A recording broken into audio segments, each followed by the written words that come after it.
Hello বন্ধুরা, কেমন আছেন? নিশ্চয়ই ভালো আছেন। আবারও একটা নতুন ভিডিও নিয়ে ছাদ বাগানে চলে এসেছি। ছাদ বাগানে কাজ শুরু হয়ে গেছে, কখনো বৃষ্টি হচ্ছে, কখনো রোদ হচ্ছে, আর এর মাঝে আমাদের কাজও চলতে আছে। তো কিছু কিছু কাজ এখনই করে নিতে হবে, কারণ এরপরে শীত চলে আসবে। তো ধীরে ধীরে এই সব কাজগুলো আমাদের করে নিতে হবে। এখানে আমি জবা গাছটার টবটা ভেঙে গেছিলো হাওয়াতে, তো তারপরে এখানে রেখেছিলাম। তো এখানে একটা করলা গাছও আছে, যেখান থেকে আগের দিন করলা তুলে নিয়েছিলাম, তো আর করলা হবে না। তো আজকে এই করলা গাছটাকে তুলে নেব। তো করলা গাছ তোলার পরে কিছুটা তো পাতা পাওয়া যাবে, সেটা করলা পাতা যে বড়া করে খাওয়া যায় সেটাই করে নিব, আর গাছটাকেও তুলে নিব। আর তার সাথে সাথে এই যে একটা আগের দিন গ্রো ব্যাগ খালি করেছিলাম, এটা ছোট সাইজেরই ছিল। তো এর মধ্যে যে টবটা আছে, যে জবার টবটা আছে, জবা গাছের টবটা তো ভেঙে গেছে, তো এই জবা গাছটা এর মধ্যে বসিয়ে দিলাম। তো গ্রো ব্যাগেই রাখলাম, কারণ টবগুলো ভেঙে যাচ্ছে, হাওয়াতে পড়ে যাচ্ছে যখন, তো তার থেকে গ্রো ব্যাগই ভালো। আর এই গ্রো ব্যাগটার মধ্যেই আমার করলা গাছটা ছিল, তো করলা গাছটাকে তো তুলেই ফেললাম। আর এই গ্রো ব্যাগটাকে আবার নতুন করে রেডি করব, নতুন কিছু লাগাবো সেজন্য। তো এই যে দেখুন, আমি এটাকে তুলে ফেললাম, আর এই গাছটাকেও পুরো কেটে নিলাম। অনেক দিনই এই গাছে যেমন পাতা হয়েছে, সেরকম ফলও পেয়েছি, করলা প্রচুর খাওয়া হয়েছে।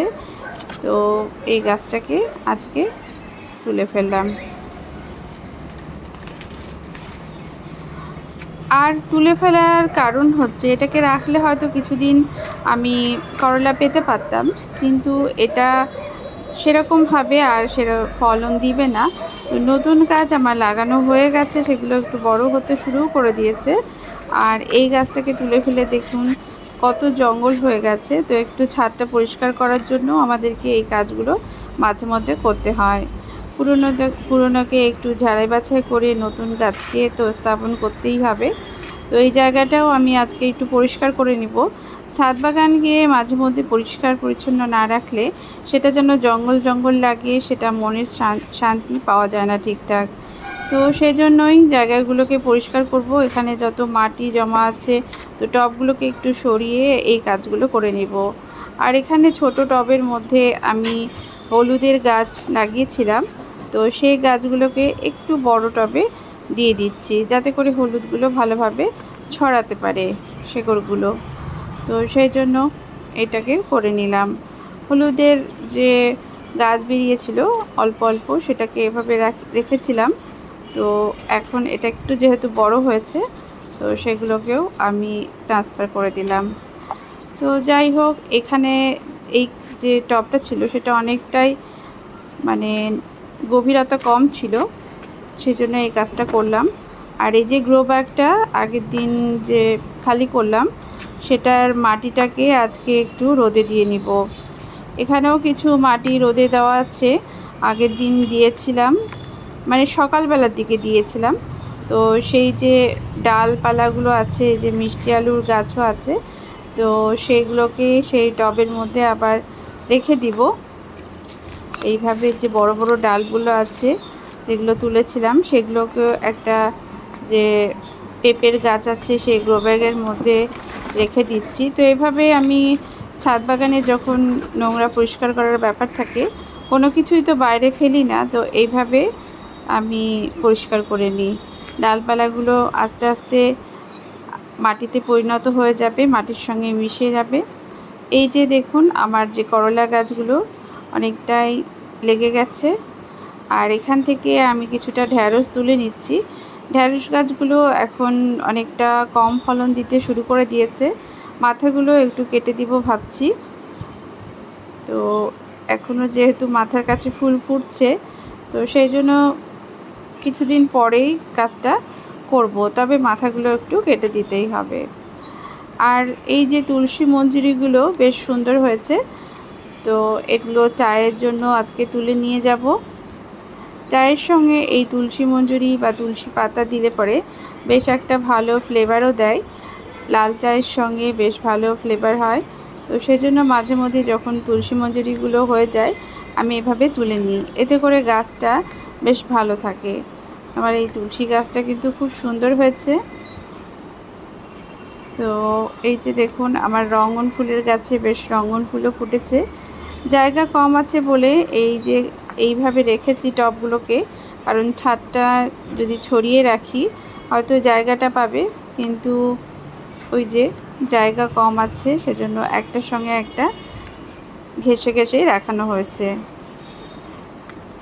আর এখান থেকেও কিছুটা মঞ্জুরি নিয়ে নিলাম। তো এই তুলসীর মঞ্জুরিগুলি তুললে পরে কিন্তু অনেকগুলো ডালপালা ছাড়ে আর গাছটাও বেশ ভালো হয়, না হলে সেটা তো মানে দেখতেও কেমন হয়ে যায়, শুকোতে শুরু করে দেয়। আর এই দিকেও গাছগুলোকে একটু এভাবেই রাখা হয়েছে। তো এই দেখুন আমার তুলসী মঞ্জুরিগুলো কি সুন্দর লাগছে। আর চলে এসেছি সবজির খোসা নিয়ে। আগের দিন তো এই যে শুকনো মাটিগুলো যে শুকিয়েছি সেগুলো এভাবে রেখে দিয়েছি, কারণ যখন তখন বৃষ্টি আসছে। আর যত ছাদ বাগানে যে ডালপালাগুলো আছে কোনো কিছুই ফেলি না। আর তার সাথে সাথে এই যে আমাদের বাড়িতে কিছু কাগজ বেরিয়েছে যেগুলো অফিসের কাগজ, সেগুলোকেও তো বাইরে কোথাও ফেলতে পারি না, তো মাটির সঙ্গে মিশিয়ে এগুলোকে ব্যবহার করে নেব।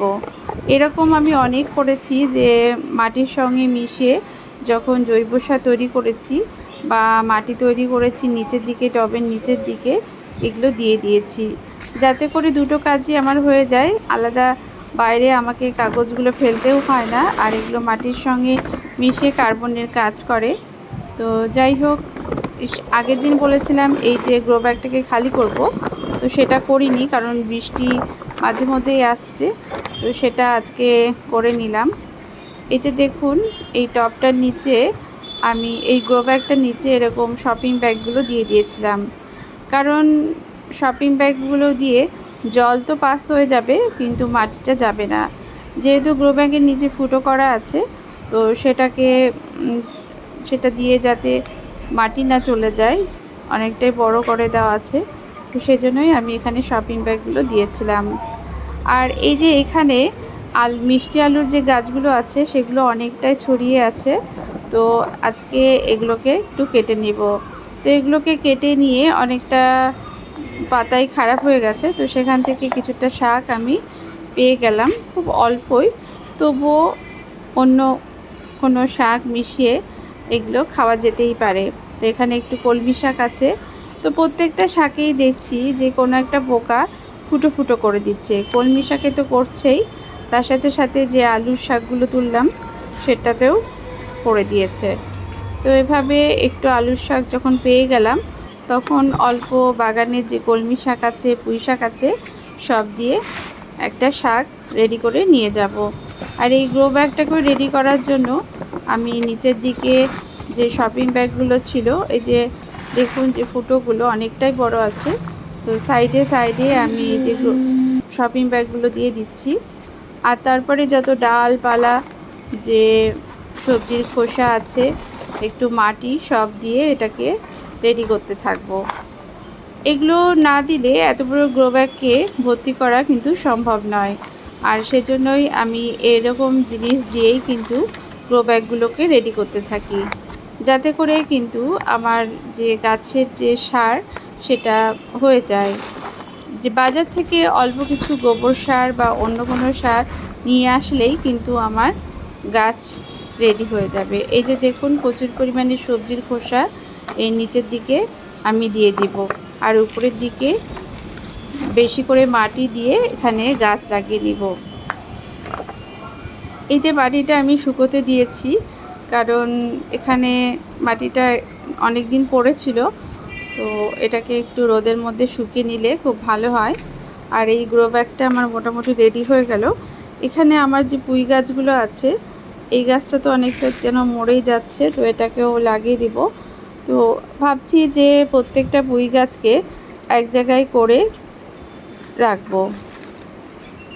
তো এটা এখন করা ঠিক হচ্ছে কিনা বুঝতে পারছি না। গাছগুলো তো লাগিয়ে দিলাম, মাঝে মধ্যে এত রোদ হচ্ছে আর বৃষ্টি হচ্ছে, তাই জন্য কেমন সারভাইভ করে সেটা বুঝতে পারছি না। তো যাই হোক, এখানে আমার কলমি শাকগুলোও আছে যেগুলো এখন একটু খারাপ হতে শুরু করেছে, আর এদিকে কলমি শাক আমি লাগিয়েছি, যেটা একটু ভালো হচ্ছে। আর এই লঙ্কা গাছ থেকে আমি কিছুটা লঙ্কা তুলে নিচ্ছি। তো লঙ্কা গাছটা দেখতেই পাচ্ছেন যে অনেকটা পাতা ঝরে গেছে। তো লঙ্কাগুলো তুলে নেওয়ার পরে ভাবছি এটা ডাল কাটিং করে দেব। লঙ্কা তো বেশ ভালোই হয়েছে এবার। তো দেখুন এক মুঠো লঙ্কা আমার মোটামুটি তোলা হয়ে গেল। এদিকেও একটা লঙ্কা গাছে লঙ্কার ফুল ফুটেছে, কিছুটা লঙ্কা পাওয়া যাবে। তো ছাদ বাগানে লঙ্কা গাছ রাখাটা কিন্তু খুবই জরুরি, কারণ মাঝে মধ্যে লঙ্কা ফুরিয়ে গেলে এই ছাদ বাগান থেকে আমরা কিন্তু পেয়ে যাব। আজকে ছাদ বাগানে এসে এই যে দেখুন প্রচণ্ড রোদের জন্য ছাদ বাগানের এই গাছগুলো এরকমভাবে মিয়ে গেছে। রোদের যে দাপটের জন্য এইগুলো আর সহ্য করতে পারেনি। তো এখন আমাকে তো গাছে জল দিতে হবে, তো সেটা তো আমি করবই অবশ্য, কারণ আজকে মনে হচ্ছে না বৃষ্টি হবে। তো আপনাদের দেখাচ্ছি যে গাছগুলো বৃষ্টির অভাবের জন্য কতটা খারাপ অবস্থা হয়েছে। এই যে ঢ্যাঁড়সটা দেখতে পাইনি, তো একটু দেখে নিলাম যে এটা বুড়ো হয়ে গেছে নাকি। আর জল না পাওয়াতে এই তারাগাঁদা গাছগুলো অনেকটাই এরকমভাবে মিয়ে যায়। আর যখন জল দিই না, তারপরে যেহেতু গাছগুলো এরকম হয়ে যায়, কিছুদিন পরে গাছের পাতাগুলোও দেখি মরে যায়। তো অনেকটাই আজকে জল দিতে হবে। মাঝে মধ্যে বৃষ্টি হলে ভালোই হয়, কাজটা কমে যায় জল দেওয়ার কাজটা। আর আমি তো পাইপ দিয়ে জল দিই না। এই যে দেখুন আমাদের যে জলের পাইপে মোটর ছাড়া হয়েছে, জল আসতে একটু দেরি হলো। তো এই জল আমি বালতি করে করেই প্রত্যেকটা গাছে মগে করে দিয়ে দিই। তো একটু জল দিতে কষ্টই হয়, তো মাঝে মধ্যে মনে হয় বৃষ্টি হলে খুব ভালোই হয়। তো দেখুন আগের দিন যেহেতু জল দেওয়া হয়েছে, তো গাছগুলো সতেজ হয়েছে।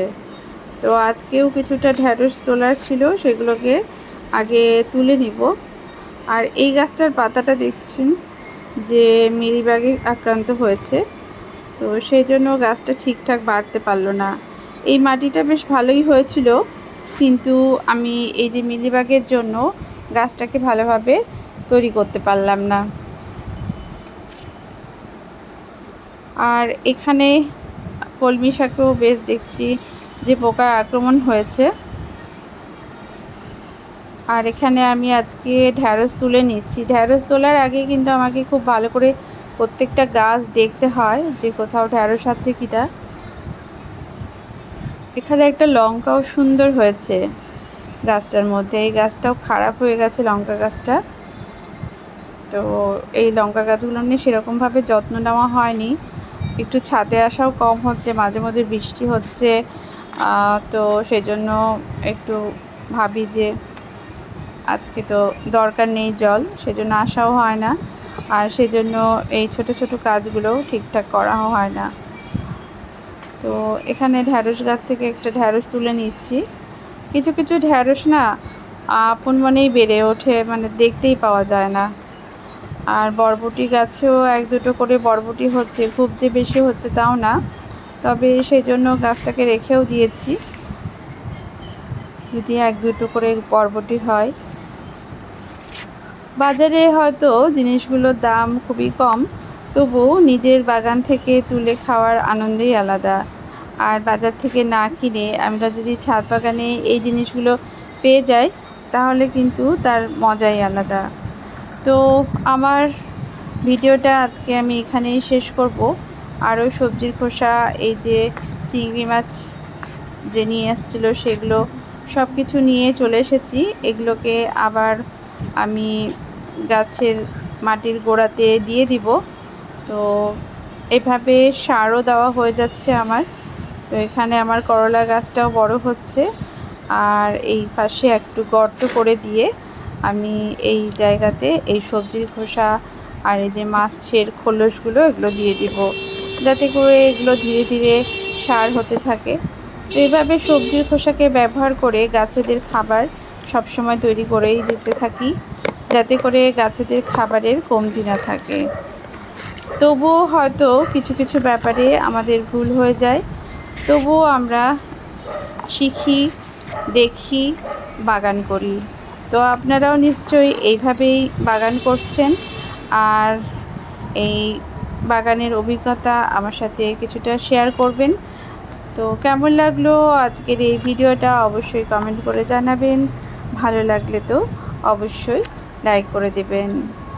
তো আজকের মতো এখানেই বিদায় নিচ্ছি।